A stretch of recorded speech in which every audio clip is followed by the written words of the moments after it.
دنیا بھر کی افواج خبردار کر رہی ہیں کہ انہیں اپنے ہتھیاروں کا اثر نو جائزہ لینے کی ضرورت ہے، کیونکہ ماحولیاتی تباہی دنیا کی سلامتی کے لیے ایک سنگین خطرہ بن رہی ہے۔ حالانکہ ان فوجوں کے اپنے کاربن اخراج میں مسلسل اضافہ ہو رہا ہے۔ اقوام متحدہ کے سیکریٹری جنرل کی ایک نئی رپورٹ میں خبردار کیا گیا ہے کہ فوجی اخراجات میں تیزی سے اضافہ ماحولیاتی تباہی کو مزید تیز کر سکتا ہے۔ مزید یہ کہ دنیا بھر میں ممکنہ طور پر طویل مدتی تنازعات کے پھیلاؤ سے مستقبل قریب میں فوجی اخراجات میں خاطر خواہ اضافہ ہو سکتا ہے، جس سے کاربن اخراج میں بھی اضافہ ہوگا۔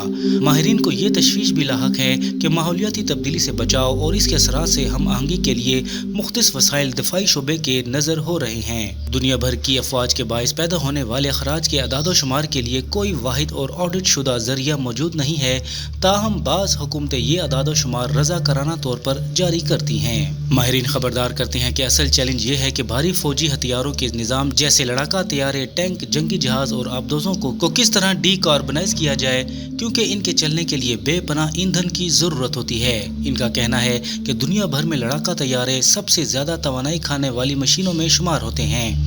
ایک معروف تحقیق کے مطابق امریکی فوج میں گزشتہ 50 برسوں کے دوران صرف جیٹ ایندھن امریکی محکمہ دفاع کی کل توانائی کھپت کا 55% رہا ہے۔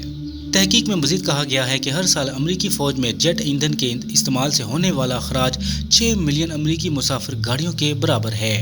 ایک تحقیق میں خبردار کیا گیا ہے کہ یورپی دفاعی صنعتیں توانائی کی بچت اور پائیداری کو اپنی منصوبہ بندی میں شامل کرنے کا آغاز کر رہی ہیں، لیکن جو نظام آج تیار ہو رہے ہیں ان کے عملی طور پر استعمال کے قابل ہونے میں ابھی کئی سال لگیں گے۔